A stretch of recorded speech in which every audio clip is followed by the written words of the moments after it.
Salut à tous, comme vous avez pu le voir dans le titre de cette nouvelle vidéo, j'ai reçu un mini PC HP ProDesk que je vais pouvoir venir installer dans ma baie réseau et qui va me servir de serveur Proxmox. Donc, première étape, on va déballer ce petit colis, s'assurer que tout va bien et puis ensuite on installera tout ça. C'est parti!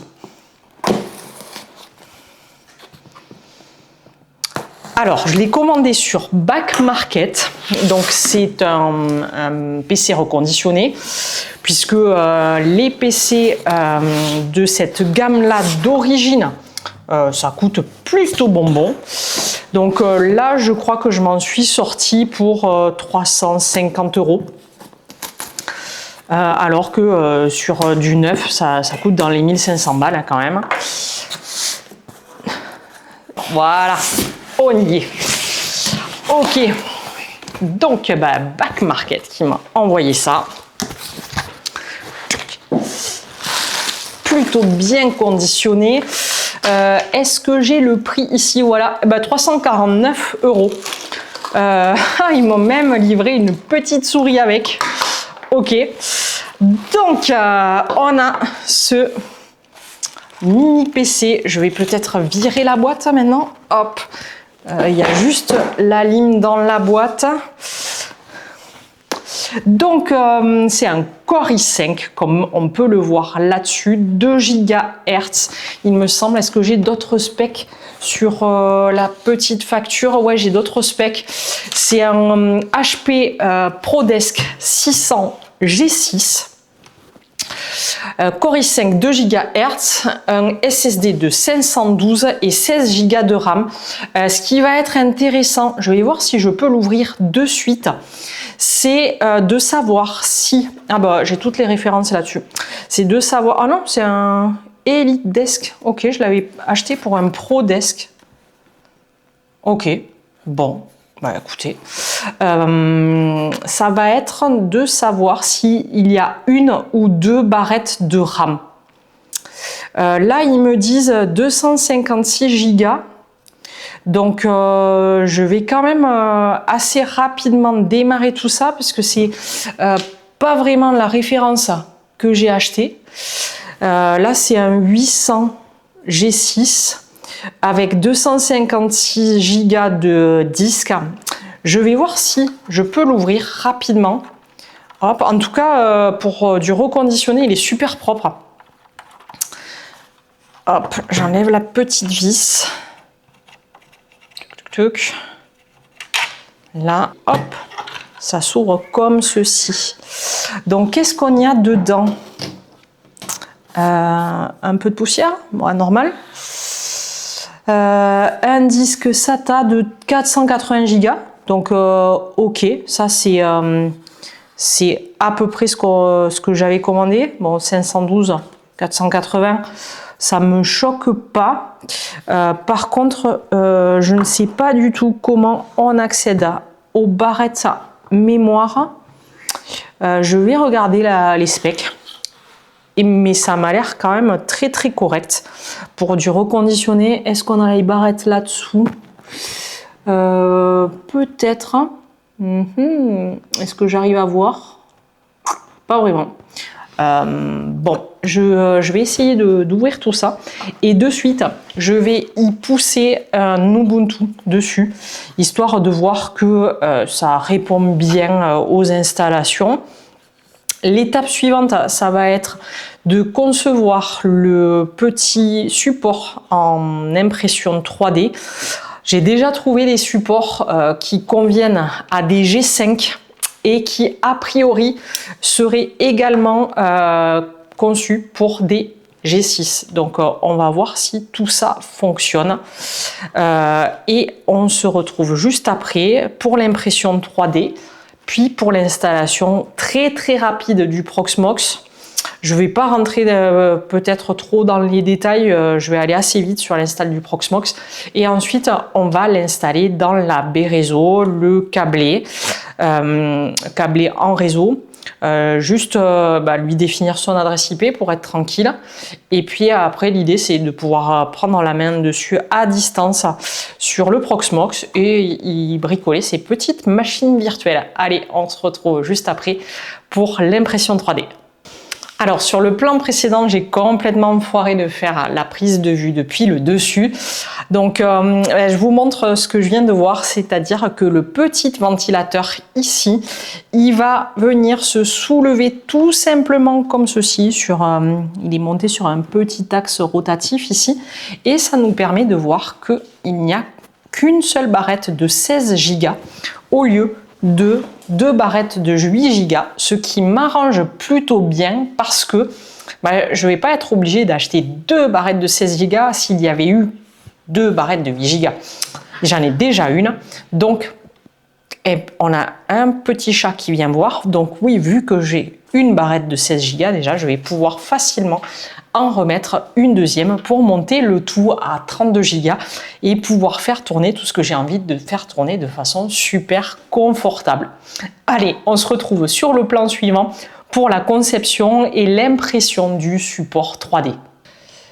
Magie du montage, on se retrouve avec un joli petit support 3D imprimé qui va me permettre d'accueillir donc le mini PC. Je vais le mettre tout à l'heure à l'intérieur et en fait j'ai 2 trous de chaque côté pour venir mettre des keystones, un pour la partie HDMI, l'autre pour la partie réseau, pour avoir des connectiques en façade et ne pas être obligé de l'enlever de la baie à chaque fois que j'ai quelque chose à faire dessus.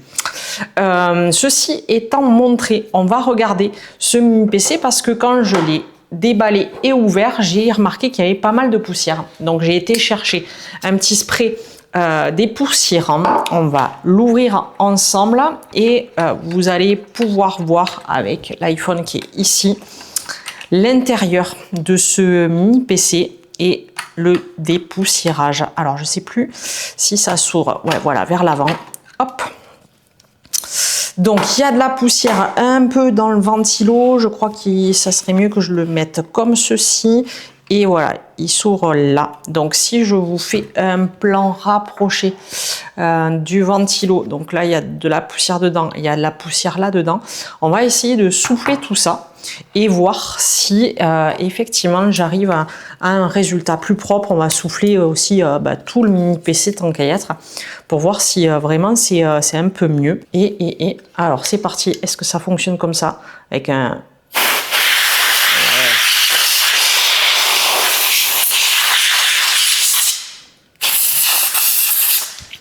Il y a pas mal de crasse qui s'en va.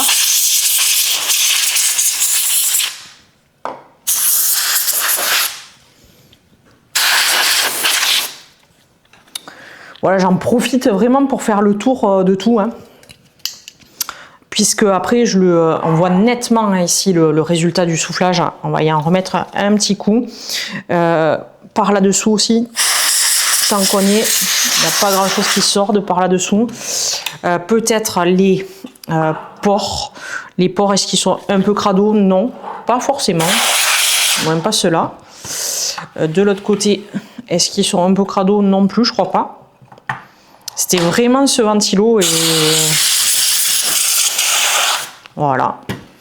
On a quand même quelque chose d'un peu plus propre. Est-ce que je peux aussi souffler par là? Tant qu'à y être.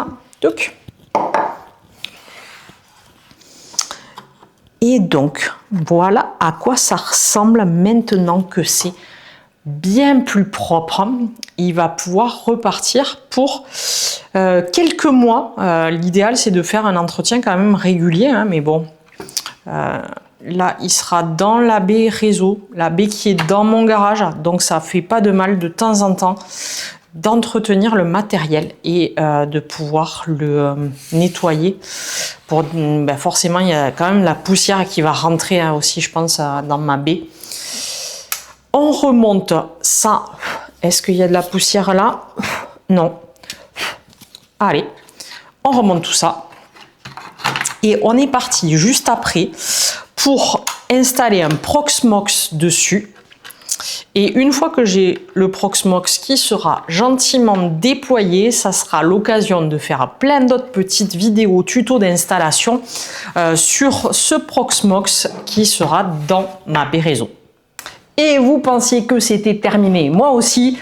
Eh ben non, j'ai un petit truc de plus à faire. Je me suis dit que c'était dommage de le mettre dans la baie sans installer une barrette de mémoire supplémentaire. Donc c'est ce qu'on va faire de suite maintenant. J'ai commandé une barrette de 16 Go et on va venir l'insérer sur le slot disponible.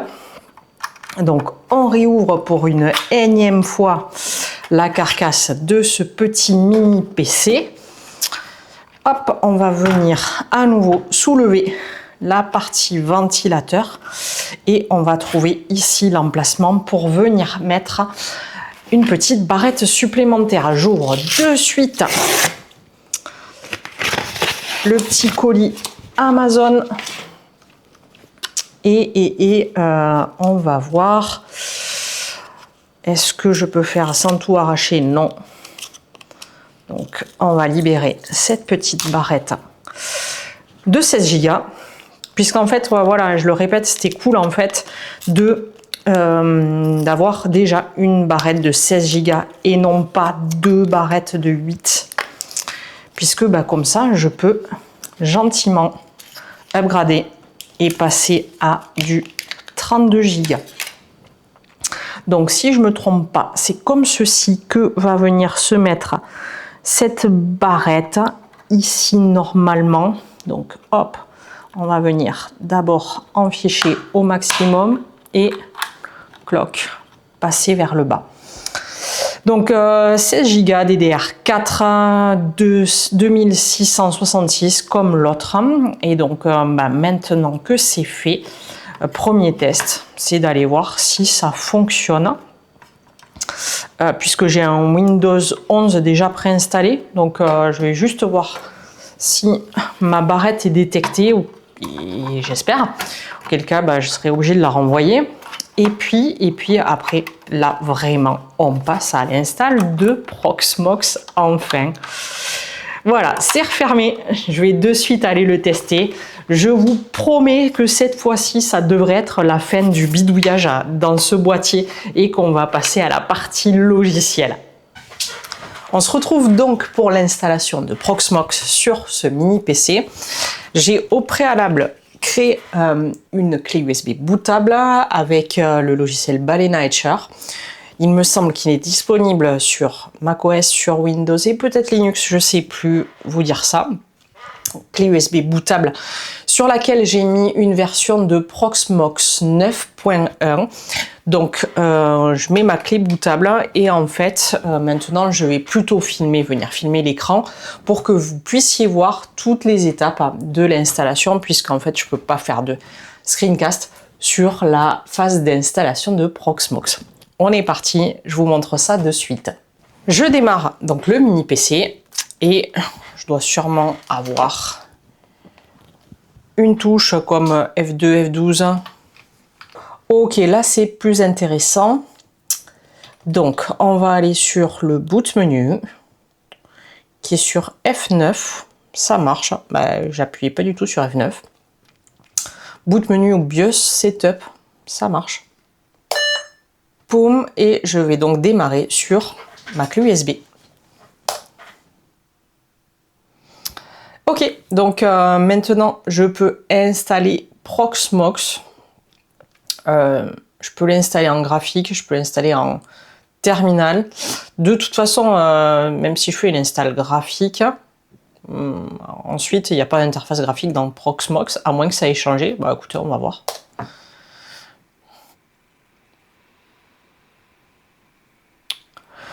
Ok, donc ici, je ne sais pas si on voit très bien en bas, il me semble que oui. Oui, on voit. I agree. PVE, le target hard disk, c'est bien celui qui fait 450 Go. On continue. Country, est-ce que j'ai vraiment besoin de mettre country? Si je cherche, je suis en clavier américain. Ok. Et là, je veux l'Europe, non? J'ai pas... Ok, donc on va enlever ça. Country, bah si, c'est le pays, ma petite dame. C'est le pays, ma petite dame. Donc si j'ai écrit n'importe quoi. Keyboard French. Hop. Administration password and email address. Donc c'est parti, je vais mettre mon mot de passe. J'en mets un tout simple pour l'instant, je le changerai après. Email.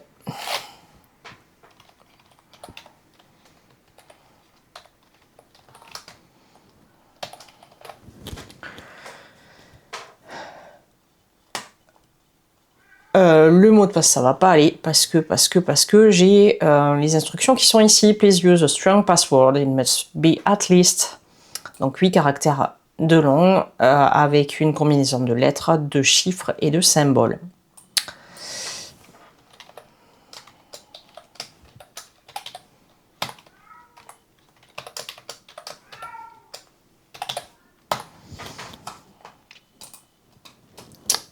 Ok.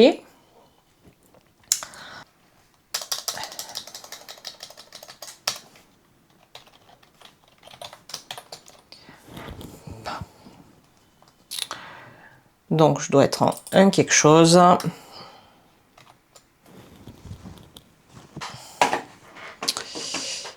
Et on va voir ce que j'ai en dispo sur mon réseau. Donc là, je suis derrière, je suis sur le Mac. J'utilise un petit logiciel dont j'avais parlé sur une précédente vidéo. Ça s'appelle Lanscan. Alors j'ai acheté la petite version, je crois, pour 10 €. Ce qui est bien pratique parce que bah voilà, ça vient me donner toutes les infos intéressantes. Ok. Et ben ici, je vais venir mettre en... Ok, donc mon routeur. Hop. Et donc pour le DNS, je vais aller sur le site DNS4EU. Voilà, j'ai pas envie de le dire en anglais. Je vais avoir un 86 54 11 200. Sauf que ben là, je l'ai pas branché au réseau, donc ben, il risque de pas être très content. Qu'est-ce que j'ai dans les interfaces? Les deux sont down, donc là j'ai l'interface filaire et là j'ai l'interface Wi-Fi. Ok.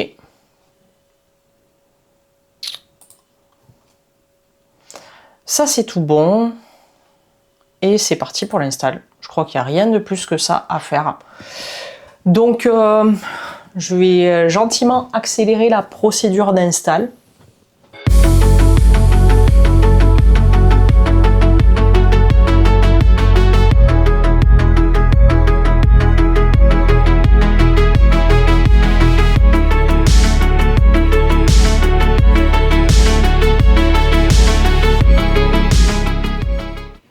Ok, il a gentiment redémarré.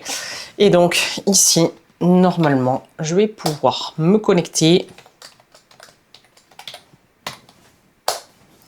Et donc c'est tout bon.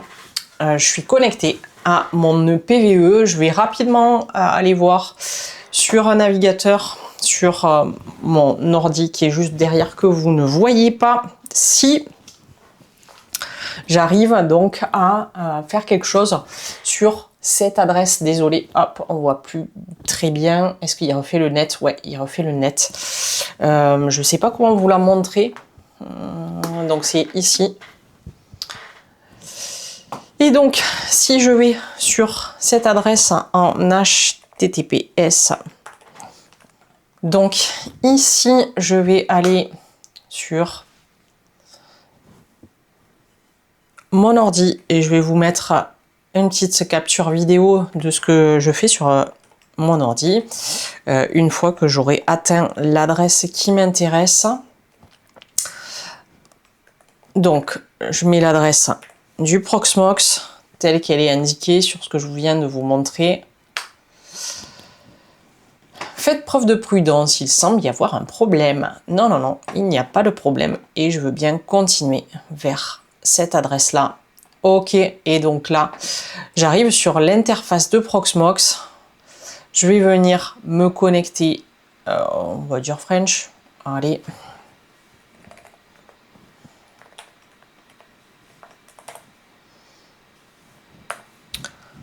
Boum. Ok, c'est normal, je possède pas d'abonnement. Je vais enregistrer ma petite connexion, tiens. Est-ce que ça va être trop long de l'enregistrer? Ouais, ça risque d'être trop long cette fois-ci. Bon, on verra plus tard. Ok. Et donc ici, je suis bien connecté sur mon nœud PVE. Qu'est-ce que j'y ai sur ce nœud d'intéressant? J'ai un résumé. Hop. Donc j'ai un résumé. J'ai... merci, il se lance après coup, tu m'intéresses pas maintenant. Hop. Je vais avoir même pas 2 gigas d'utilisés pour l'instant sur les 32 que j'ai installés. Je vais avoir un espace disque. Alors c'est très très bizarre. Pourquoi il m'a ici détecté que 100 gigas. On va aller peut-être sur la partie stockage.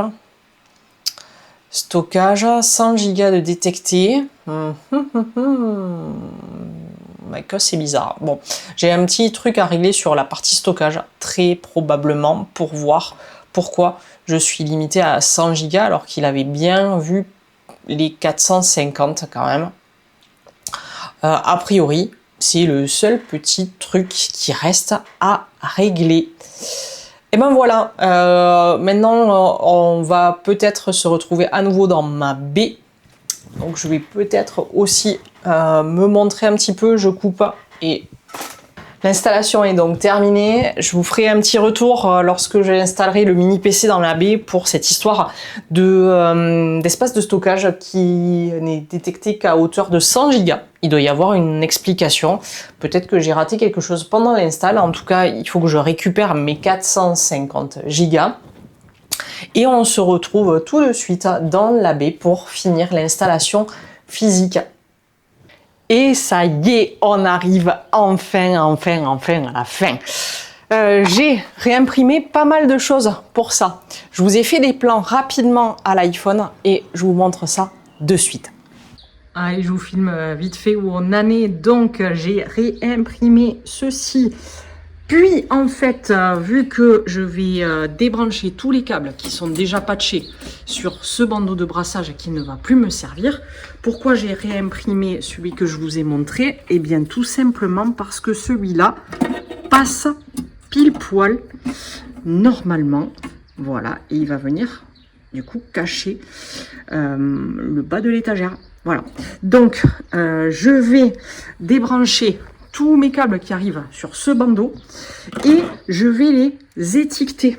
Je me suis servi d'une petite étiqueteuse que j'ai trouvée sur une story, ou je sais pas quoi, sur Insta, une Nimbot, et de son petit nom. Est-ce qu'on voit ici ce que c'est? La Nimbot D101, achetée sur Amazon une vingtaine d'euros. Puis après j'ai fait venir des petites étiquettes comme ça, spécialisées pour mettre sur des câbles. Donc c'est parti, je vais faire ça, tout remonter et je vous montrerai enfin quand ça sera prêt à la fin. Allez, je vous montre quand même un petit peu ce que ça donne, mes petites étiquettes trop sexy. Donc voilà, j'ai déjà commencé à en mettre au taf et franchement, c'est nickel pour identifier les câbles. Donc maintenant que mes câbles sont identifiés, je vais récupérer les Keystone sur lui et je vais les mettre sur lui.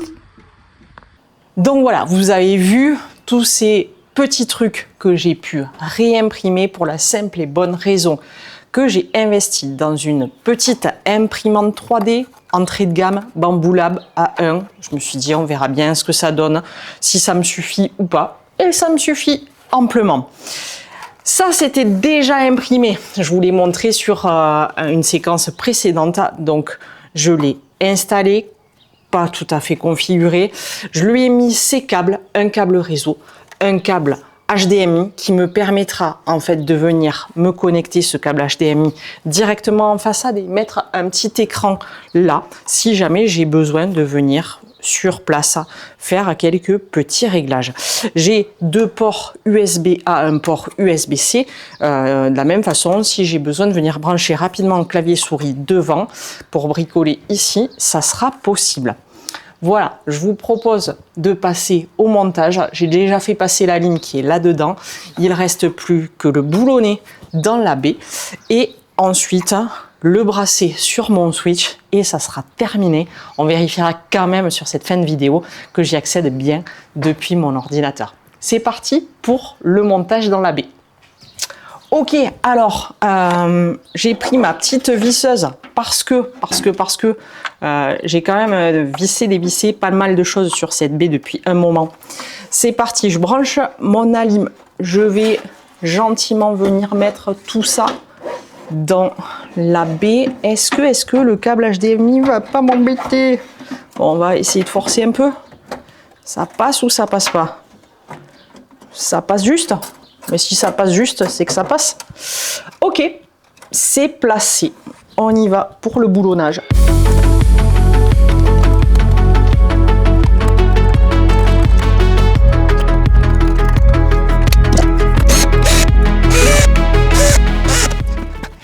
Et voilà, c'est placé enfin.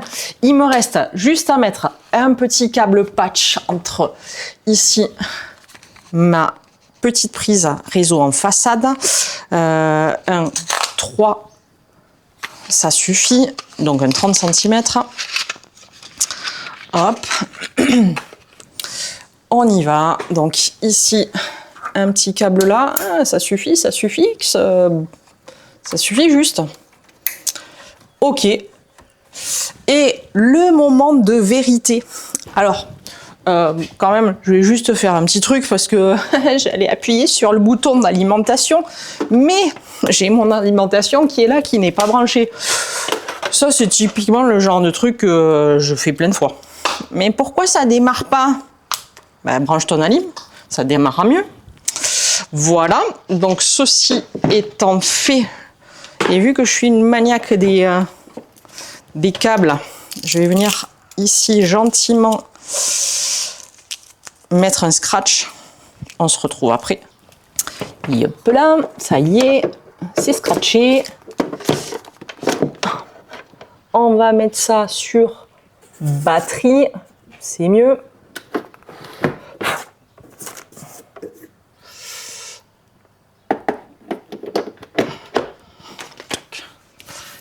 Et donc là, le moment fatidique.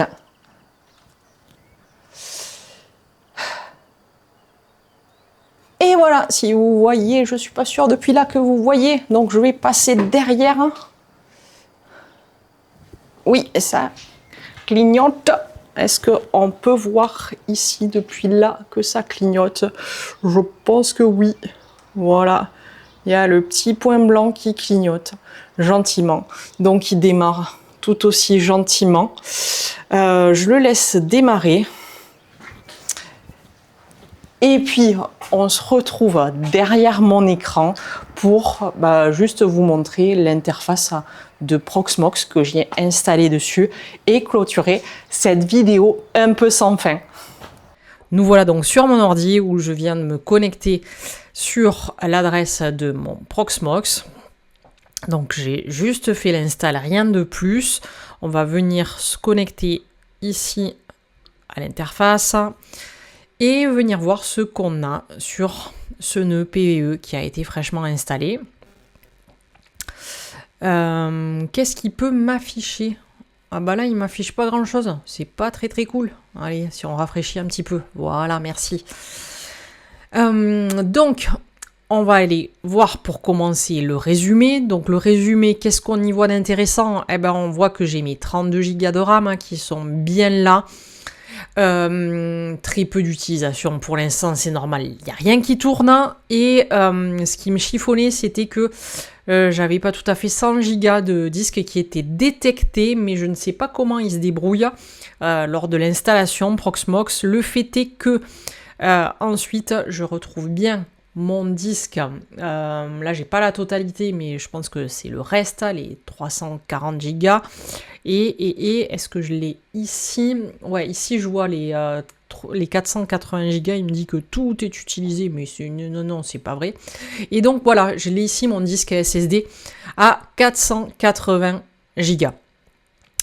Voilà, donc pour la partie visualisation de ce qui se passe sur mon interface Proxmox, on a donc fini. On a fini cette vidéo sans fin, enfin. Donc si ça vous a plu, je vous propose de laisser un petit pouce sur cette vidéo et de laisser éventuellement un commentaire. Et puis je vous laisse avec le dernier plan de cette vidéo, une dernière petite amélioration dans la baie. Et je vous dis à très bientôt pour la prochaine vidéo. Ciao, ciao!